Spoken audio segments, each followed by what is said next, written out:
Analysis and characterization of nucleic acids and proteins.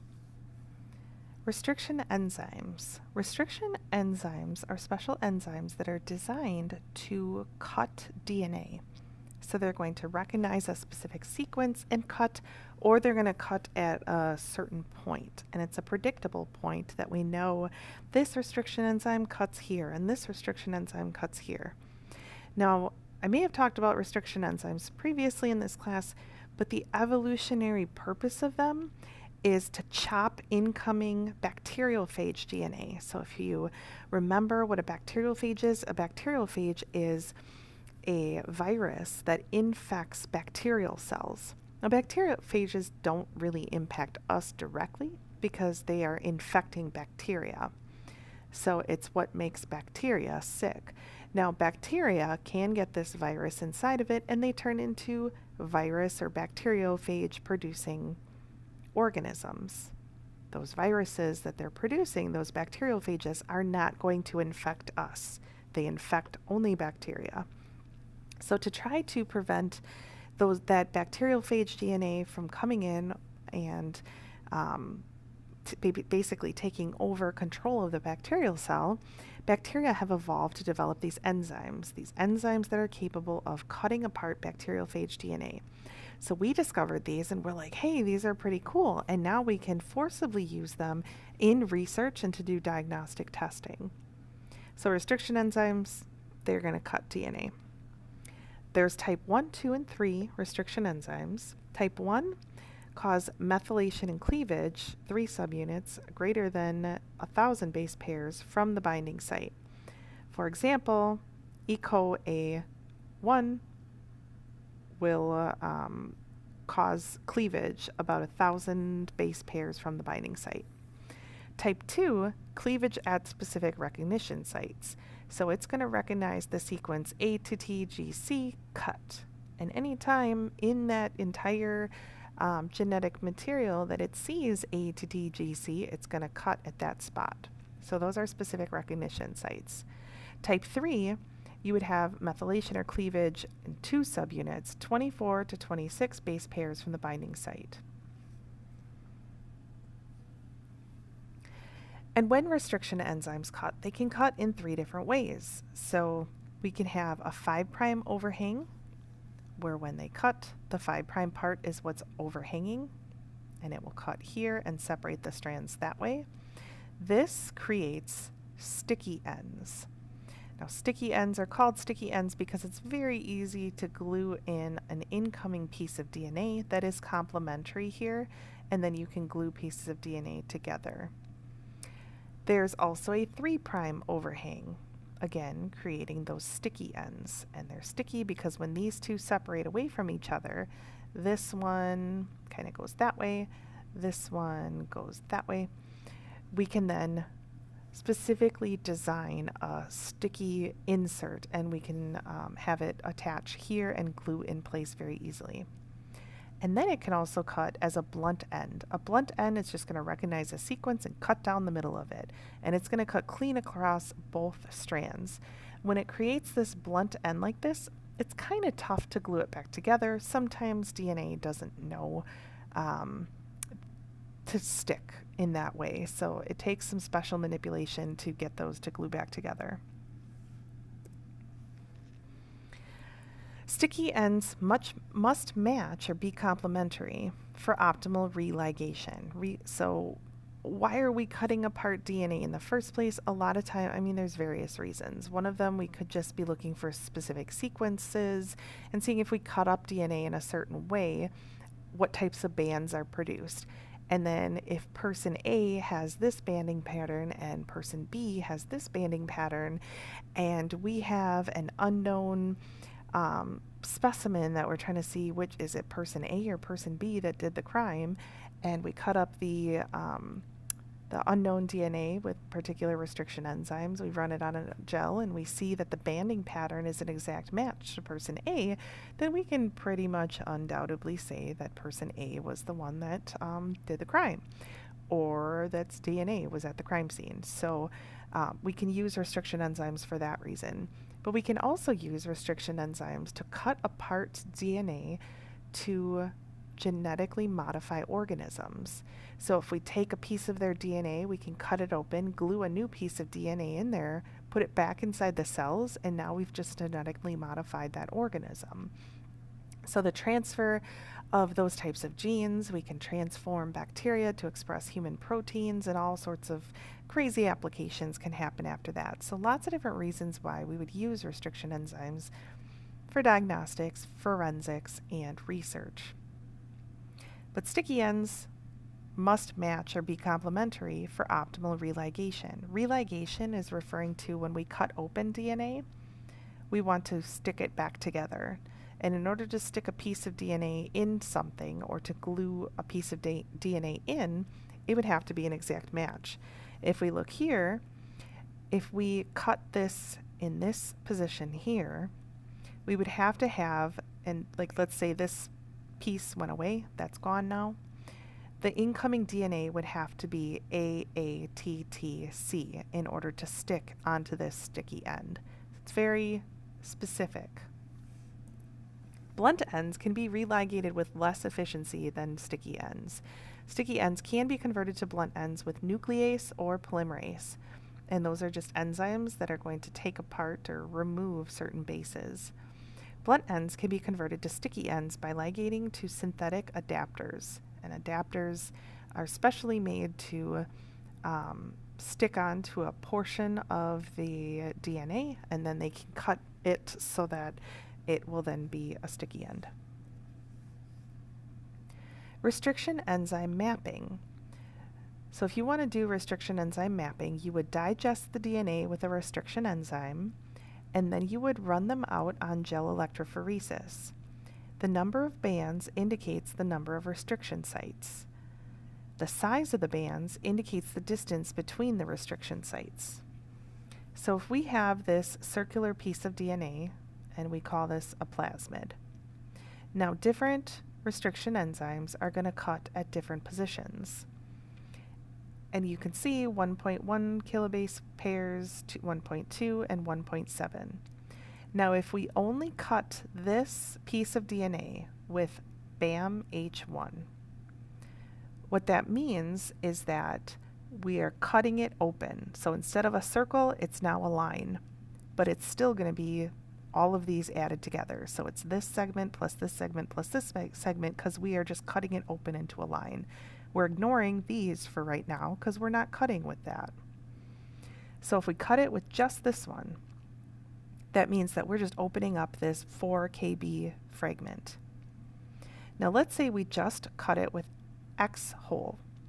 So X hole is going to cut it in 2 spots. So we're going to ignore this one now.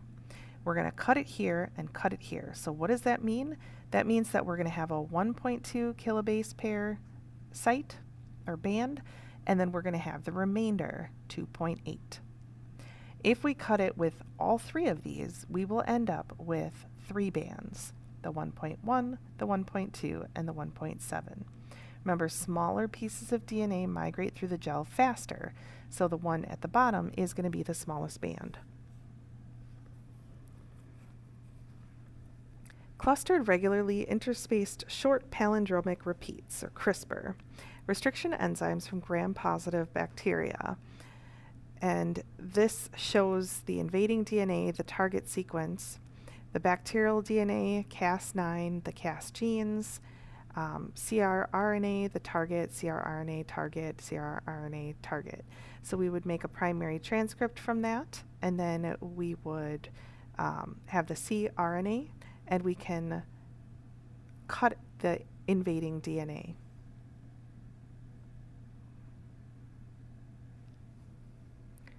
So once we have cut apart DNA and we've run it out on a gel, we can evaluate it further.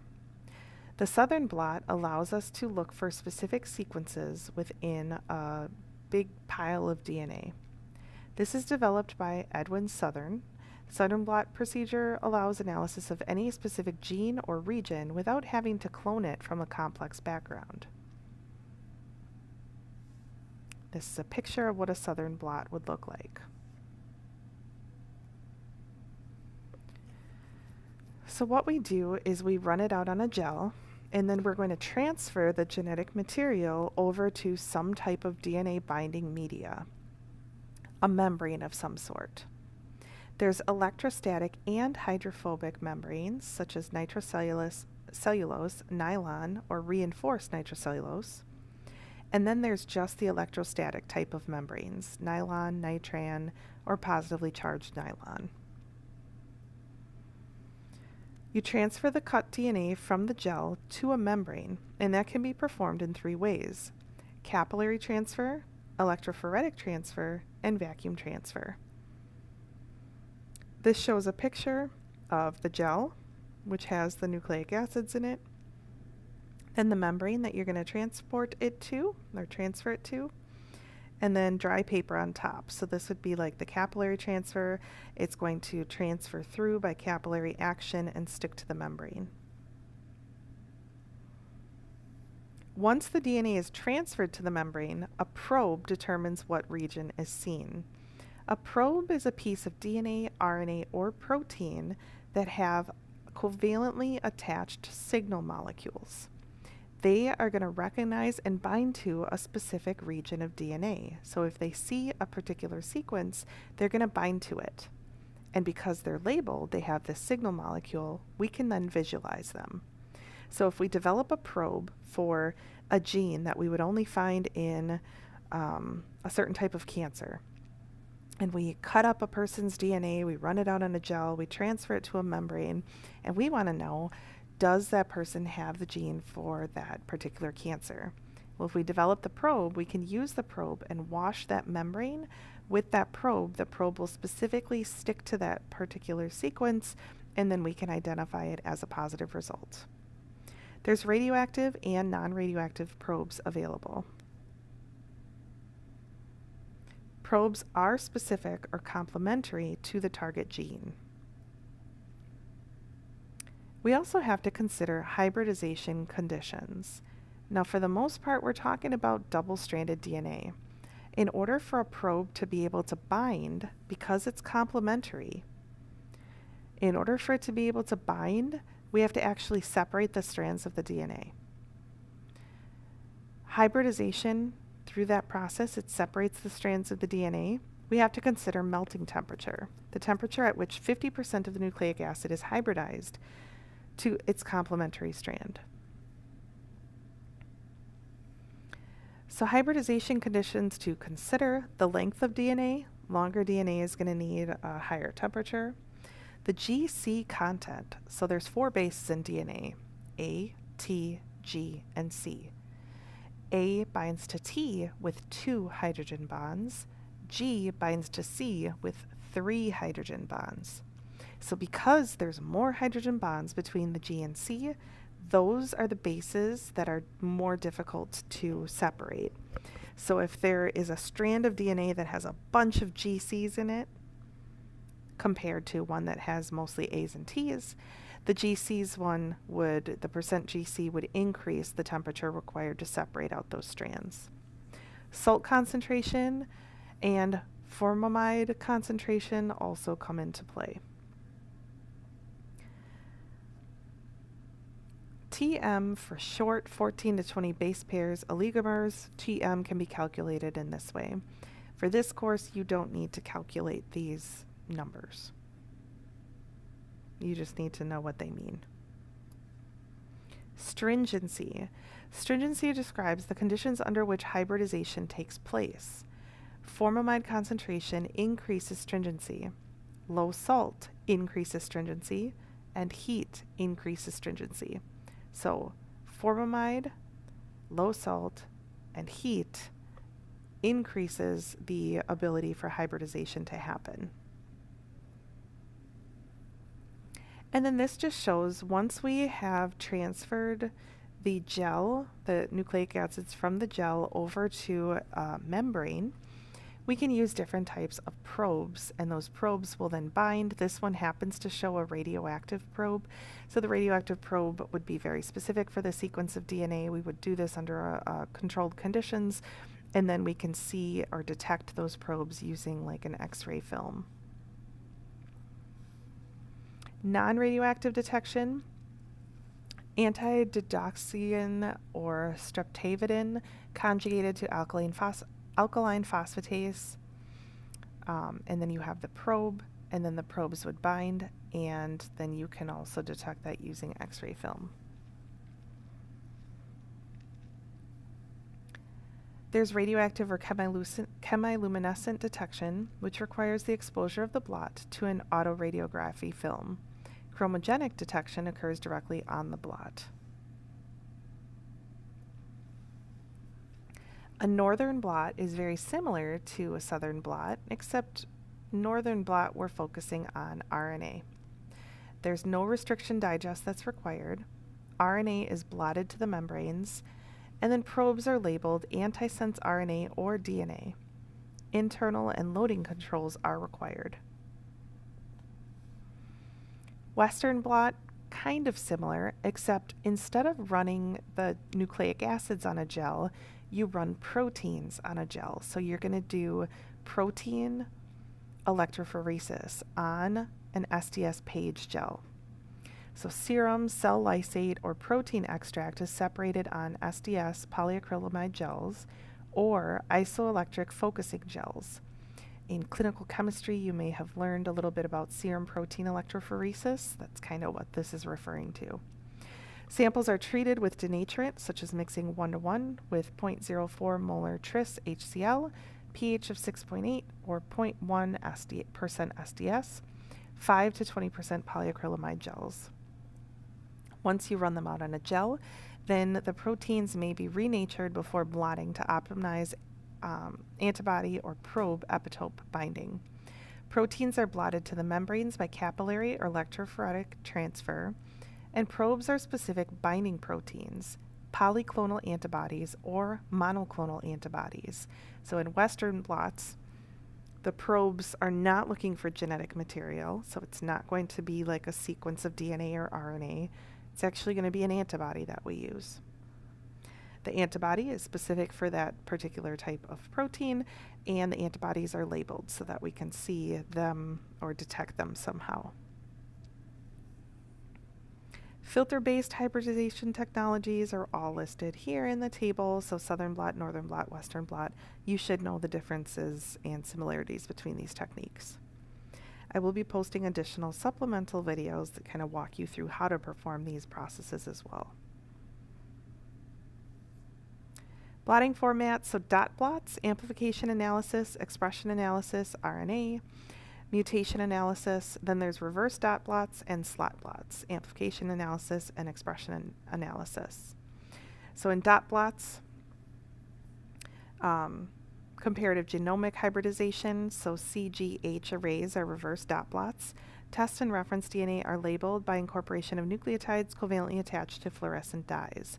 Test and reference DNA are hybridized to the probes on a chip. So here you can see a chip. There's different dots where you're going to hybridize the substances. So there's a control and then a treated one, single color fluorescent labeling, and it's going to be hybridized. The labeled DNA is then hybridized to DNA fragments immobilized on the glass slide. So you have normal reference DNA as well as the test sample DNA that's going to be hybridized. Wherever those particular probes were, that's where the DNA is going to stick. Differences between normal and reference will be revealed. Amplification, test color dominates. Deletion, reference color dominates. So we use our test DNA against some known typical DNA, and the differences between those are illuminated for us so that we can tell whether the gene is amplified or not there. And then you can review the summary.